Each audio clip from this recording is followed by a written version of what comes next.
Sir నమస్తే sir. నమస్తే అండి. పవన్ కళ్యాణ్ గారి యొక్క హరిహర వీరవాళ్ళ సినిమా కోసం 5 years నుంచి వెయిట్ చేస్తున్నాం. అవును. సో ఈ రోజు అయితే అఫీషియల్ ట్రైలర్ వచ్చింది.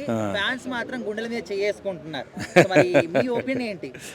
ప్రతి షాటు కూడా గూస్బంప్స్ వస్తున్నాయి నిజంగా.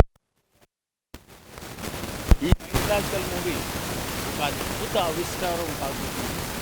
ఈ సినిమా ఏ రేంజ్కి వెళ్తుందో కూడా చెప్పలేనటువంటి విధంగా ఉంది. ట్రైలర్ చూస్తుంటే దానికి మామూలుగా లేదు.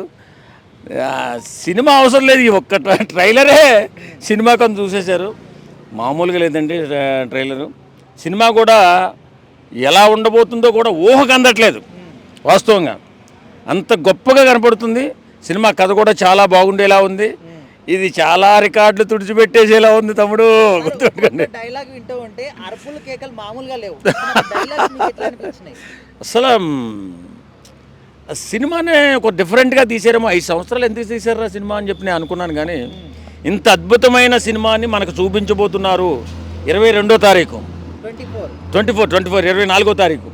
ఖచ్చితంగా ఈ సినిమా తెలుగు ఇండస్ట్రీని ఒక ఊపేసి, ఇది పవన్ కళ్యాణ్ గారి జీవితంలో కూడా ఫ్యాన్ ఇండియా మూవీ.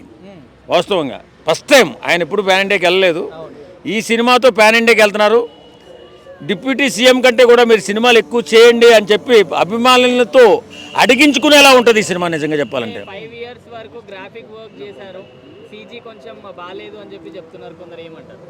అద్భుతంగా ఉందని అందరూ అంటుంటే ఏదో కొందరు అంటుంటారు. ఎప్పుడు కూడా ఎవడొకడు ట్రోల్ చేయడానికి రెడీగా ఉంటాడు పవన్ కళ్యాణ్ అంటే. ఎందుకంటే అతి మంచివాడు కాబట్టి పవన్ కళ్యాణ్ గారు ఆ అభిమానులను చూసైనా భయపడట్లేదు. సో మరి పుష్ప లాంటి రికార్డ్స్ ఏమన్నా ఉంటాయంటారా, తుడిచిపెట్టుకుపోతాయంటారా? అలా చెప్పకూడదు మనం. పవన్ కళ్యాణ్ సినిమానే. అందులో అన్నీ కూడా మంచిగా ఉంటాయి.